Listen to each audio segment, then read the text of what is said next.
शैतान के 3 सोने के बाल। परी की कहानी। चलो फ्रेंड्स, शुरू करते हैं परी की कहानी।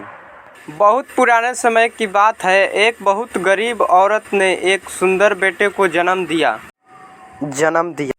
उस बच्चे के हाथ पर नीले रंग का एक बड़ा सा दाग था, जो पंडितों के अनुसार उसे भगवान बना रहा था। उसके जन्म के साथ ही उस गांव के ज्ञानी ध्यानी पंडित ने भविष्यवाणी की, यह बच्चा 14 साल की उम्र में एक राजकुमारी से विवाह करेगा और खुद राज्य करेगा। एक दिन ऐसा हुआ कि एक राजा शिकार खेलते हुए रास्ता भूलकर उसी गांव में आया जहां उस बालक का जन्म हुआ था। गांव वालों ने उस राजा को पहचाना नहीं, क्योंकि उन लोगों ने कभी उसे देखा ही नहीं था। गांव के एक बूढ़े ने बातों बातों में राजा को बताया कि कुछ दिनों पहले उनके गांव में एक ऐसा बच्चा पैदा हुआ है जो 14 साल की अवस्था में इस राज्य के राजा की लड़की से विवाह करेगा। राजा को यह बात सुनकर बहुत गुस्सा आया, क्योंकि कुछ दिन पहले उनके घर में एक बेटी का जन्म हुआ था।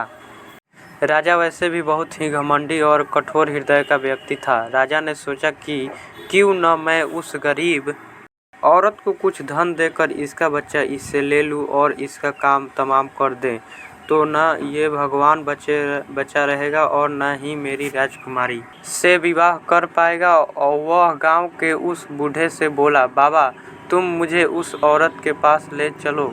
वह उस बच्चे को बूढ़ा उस राजा को उस भगवान बच्चे की मां के पास ले गया। राजा ने उसे अपना बच्चा देने की विनती की और बोला।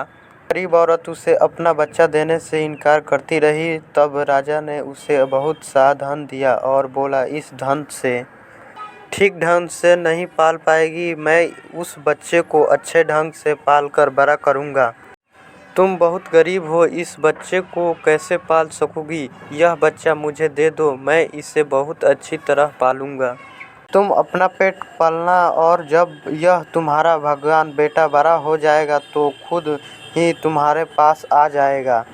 गरीब माँ ने सोचा, चूंकि यह बहुत ही भाग्यशाली बच्चा है, इसीलिए यह अमीर आदमी इसे लेने मेरे घर आ पहुँचा है। शायद यही ईश्वर की इच्छा है। बहुत सोच विचार के बाद गरीब औरत ने अपना बच्चा राजा को दे दिया। राजा ने उस बच्चे के लिए लड़की का संदूक खरीदा और उस संदूक में डालकर बहते हुए पानी में छोड़ दिया।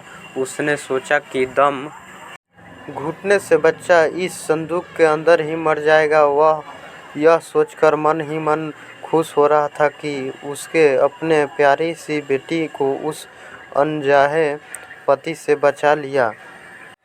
ये पहला पार्ट है। आगे की कहानी को देखने के लिए दूसरा पार्ट देखें। थैंक्स।